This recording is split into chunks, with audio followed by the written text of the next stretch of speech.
Yo, what's crack-a-lackin' Challenger? I'm your host, James Morelan. Today we're going to be setting up a new canister filter for my 90-gallon discus aquarium. So setting up filters is actually something that I really like to do. It's fun to set up the organization and basically the life support system for my fish. So a couple days ago I noticed that my discus aquarium isn't looking the best, even after I cleaned my filter, which I actually found a snail in, which was kind of cool. But basically when I added my new background, I saw tons of debris, tons of other random stuff floating around in my aquarium, and that doesn't look really appealing. So I actually had a filter, and it is the Fluval 306 canister filter. So this is actually an older style filter made by Fluval, I think like a couple years ago, but I've never actually set up a Fluval filter before. So far I've only used Sun canister filters. Those are not the best, they are like on the cheaper end. However, Fluval is a more known brand in the fish hobby. So this is a smaller canister filter. It is actually a very well rated pump, and this actually has a couple newer abilities compared to previous models, such as the easy priming and also the silent mode function, which you actually add a little bit of an attachment to it and it silences the pump, which is going to be really nice because I like having my fish room a little bit quieter. So it's going to be really fun to set this up. So what I'm going to actually be doing is I'm going to slowly transition my aquarium into using this new filter. I'm currently using my canister filter from Sun, and that has a lot of beneficial bacteria, and beneficial bacteria helps break down ammonia into nitrites and eventually nitrates, making your aquarium safe for fish. So that filter will stay in this aquarium for the next couple months while this filter is getting broken in. And this filter is actually going to start keeping beneficial bacteria, and then I'll be able to remove the other filter, and this will be the only filter running in this tank. But until then, I'll have two filters. So that's going to be pretty nice. However, I do have discus in this aquarium, and I've noticed that they're not the best swimmers, especially since they're big body. They're basically like a flat line swimming in your aquarium, so when they're going against the current it's easy, but when they turn to the side or start turning, the water pushes them, and it's not the best on them. So personally, I don't have experience setting up a Fluval filter. However, I have noticed one weird thing about these filters. So apparently Fluval does something weird with their hosing.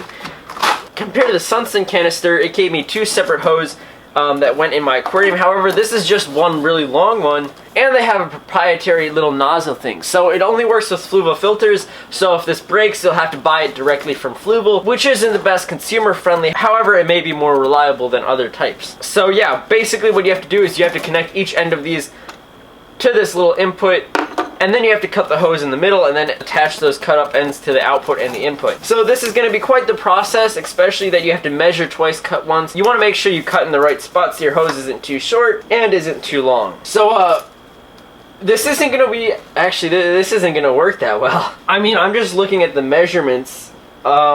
This isn't that good. I could always buy a different hose for this, but I don't really want to have to do that. Alright, I'm just going to go directly in the middle, so it's half and half, and I guess I'll just have to work around that.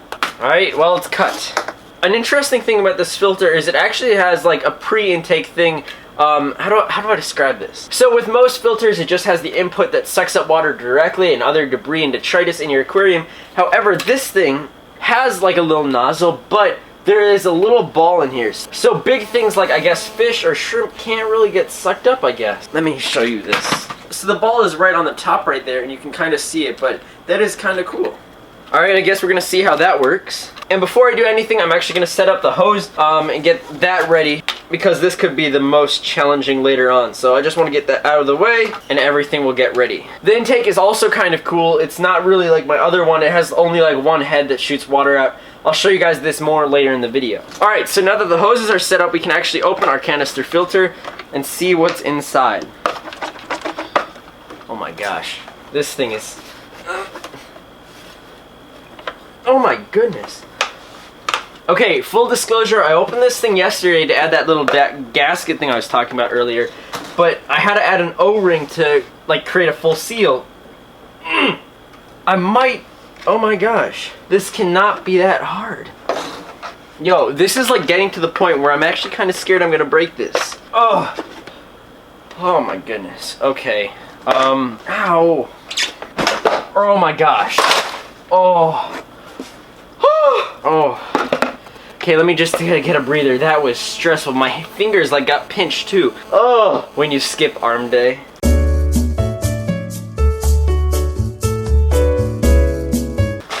Okay, so basically, I don't even know how this is gonna go.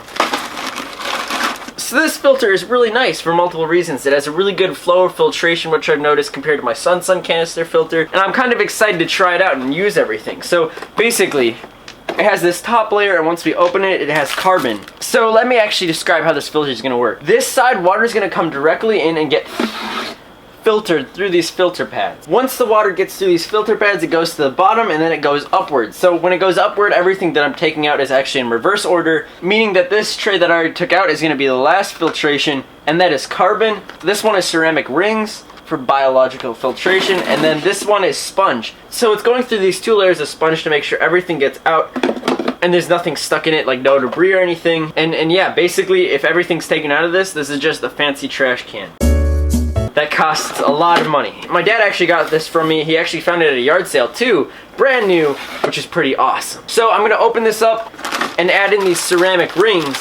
So ceramic rings are really great filtration that can store beneficial bacteria.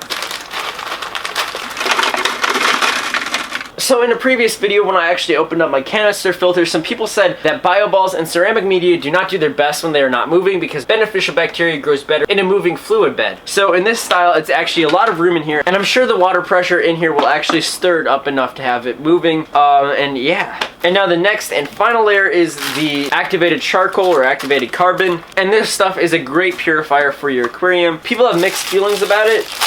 Some people say it's useless.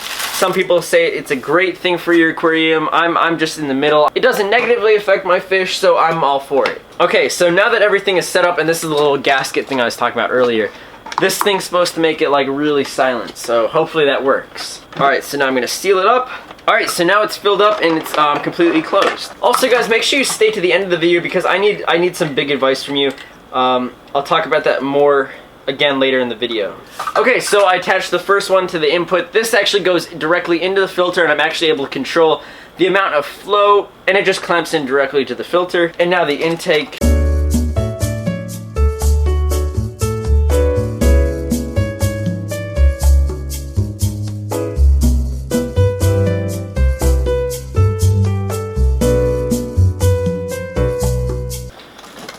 Okay, this is hard.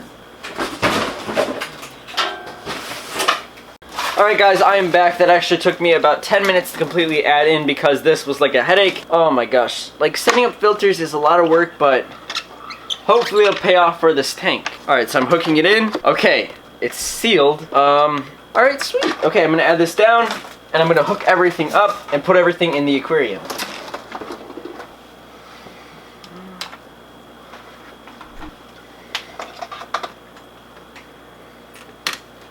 Oh, okay.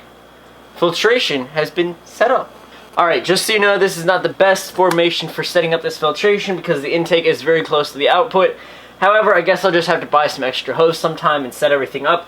But for temporary use, I think this should be good. So I'm going to go down there and start priming the pump just by lifting up and closing a little hammer, and then it'll be completely set up. Oh, sweet. Oh my gosh. Oh my gosh, that thing is super powerful. Whoa. Oh, one cool thing, you can see the water difference of how much water it took to fill up the pump. But that is crazy speed. That might be too much. Oh my gosh, that is crazy. That is some serious stuff. Okay, so another thing is you can see the water is coming this direction, but I do have the intake for the other filter there, so that will also help suck up some water. It smells like fish. Look. You see this thing? Lift it up further.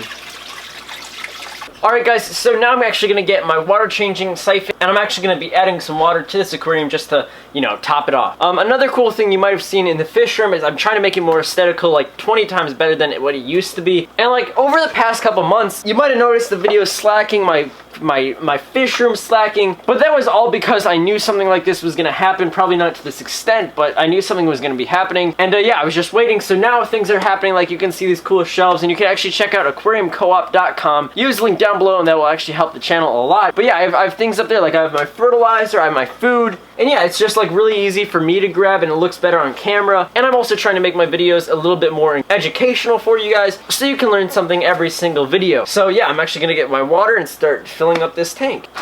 Yo, this automatic siphon thing was the best thing I've ever purchased.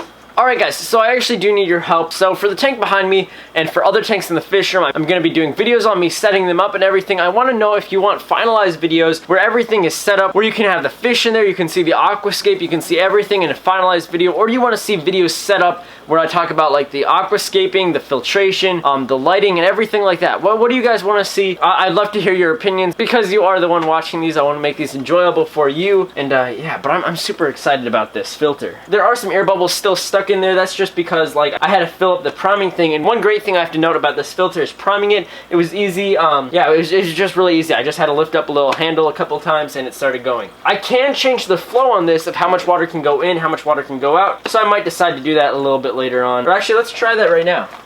Alright, so that's like turned off. That's like halfway. Okay, I'm actually probably just gonna leave it at half.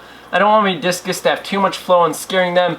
And an update for my discus. In the last video, I added a white background to this aquarium so that the discus stopped peppering and turning black. And honestly, I haven't noticed anything during this section. I have to turn this off soon. But I haven't noticed anything yet for changing of coloration. So I'll keep you guys updated on that. Alright, I'm going to close this video off soon, but I'm just going to feed the tank a little bit because this, again, I say this every time I feed them. This honestly gives me joy. It's fun to feed these guys. It's going to be interesting how they act over the next couple days with this new filter. I'm probably not going to do any changes with this tank for a while. I want these discus not to be uncomfortable. I don't want them to be scared with the new surroundings, like the changing of the background, the changing of the water flow. I don't really want to mess that up and like possibly risk their health over this. So yeah, this is going to probably be it for the discus tank for a while. Don't worry, there are going to be some awesome things coming up. But thank you guys so much for watching. Again, check out aquariumcoop.com. You can check them out down below with the link. I love you guys so much, and now that this video is over, you can actually check out the new background video, or if you want to check out a video where I actually clean my filter because that thing was disgusting, you can check that out also. Alright guys, I will catch you all on the flippy flops. See you all later. Bye.